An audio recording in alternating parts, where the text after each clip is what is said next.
بسم اللہ الرحمن الرحیم۔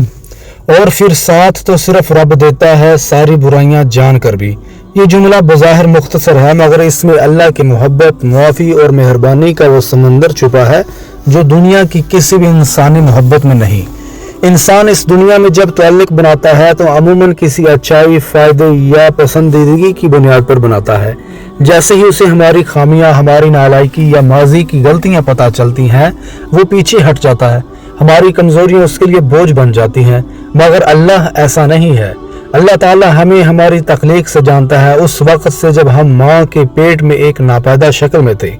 وہ ہمیں اس وقت بھی جانتا تھا جب ہم نے ابھی کوئی عمل نہیں کیا تھا، اور آج بھی جب ہم بار بار کرتے ہیں، خطا کرتے ہیں، بھٹکتے ہیں، وہ سب کچھ جانتے ہوئے بھی ہمارا دامن نہیں چھوڑتا۔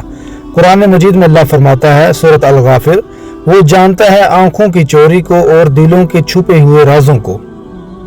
وہ رب ہماری ان نظریں چرا کر کی گئی باتوں کو بھی جانتا ہے جنہیں ہم دوسروں سے چھپاتے ہیں، ان دعووں کو بھی جانتا ہے جن کے پیچھے نیت کچھ اور ہوتی ہے، اور ان دعاؤں کو بھی جو بے الفاظ ہوتی ہیں۔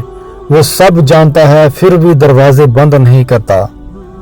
جو تم رات کے اندھیرے میں گرتے ہو، وہی رب تمہیں تہجد میں کھڑا دیکھ کر رحمتوں سے بھر دیتا ہے۔ تم دن میں جتنا بھٹک جاؤ، وہ تمہارے ایک سچے استغفار پر سب کچھ معاف کرنے کے لیے تیار ہے۔ یہ محبت صرف اللہ ہی کی ہو سکتی ہے، جو تمہیں تمہارے گناہوں کے ساتھ بھی قبول کرے، جو تمہیں تمہاری کمزوریوں سمیت گلے لگا لے، اور جو ہر بار کہے لوٹ آؤ، میں تم سے ناراض نہیں ہوں، بس تم مجھ سے دور ہو گئے ہو۔ تو اے دل، دنیا کے بدلتے رشتوں، عارضی سہاروں اور مشروط محبتوں سے تھک گیا ہے تو ایک بار اس رب کی طرف پلٹ جا جو تجھے جان کر بھی نہیں چھوڑتا، کیونکہ جو رب سب کچھ جان کر بھی ساتھ دیتا ہے، وہی اصل سہارا ہے، وہی اصل محبت ہے، اور وہی اصل ساتھ ہے۔ اللہ کریم سے دعا ہے کہ اللہ تبارک و تعالی ہمیں اپنی پکی اور سچی محبت نصیب فرمائے۔ آمین ثم آمین یا رب العالمین۔